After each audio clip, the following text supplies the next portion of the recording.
In this video, I will give you a basic overview of the Dashboard Lite software located on your Vector Probe 3 gauge. Under the Start menu, if you click on Computer, and under Removable Devices, the KC3. KC3.exe is the software.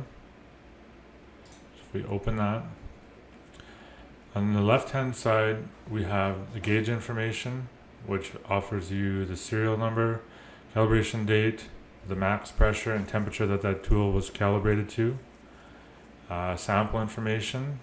If we click on Get Sample, the software will go out, pull a live sample from that gauge, and display it right here. Battery and memory indicator. This shows how much battery and memory is left on the actual tool, but right below battery and the memory, it gives you a days, and basically this will give you an option of how many days that battery will last for and how many days the memory will last for at the current sample rate. And because I was doing a demo, this was set for 1 second. So if I change this to 10 seconds,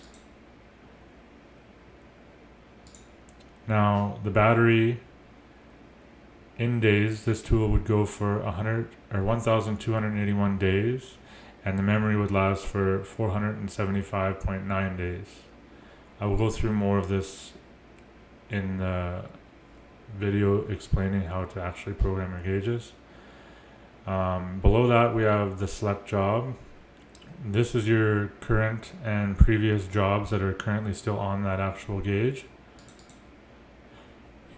This big white space is where it actually plots your data. Below that is your actual real-time data. On the far right, you have your sample rates, so your fixed or variable rates, your pressure trigger, your date trigger below that, your pressure units below that, so all the standard pressure units are listed there, whether in absolute or gauge. So use the settings that your reporting company or your reporting people use.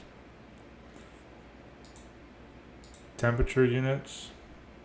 The set configuration button basically just sends those configurations to the actual tool, so the actual gauge knows what samples and what units to actually use.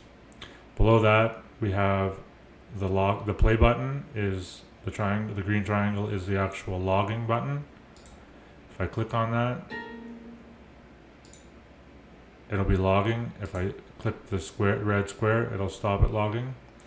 Below that is a smart drop box, which basically is, you can just, if you had an update, you can just drag it and then drop it into that smart drop, and it will update the firmware of the tool or the actual software. I will cover more in depth on all of these features in upcoming videos.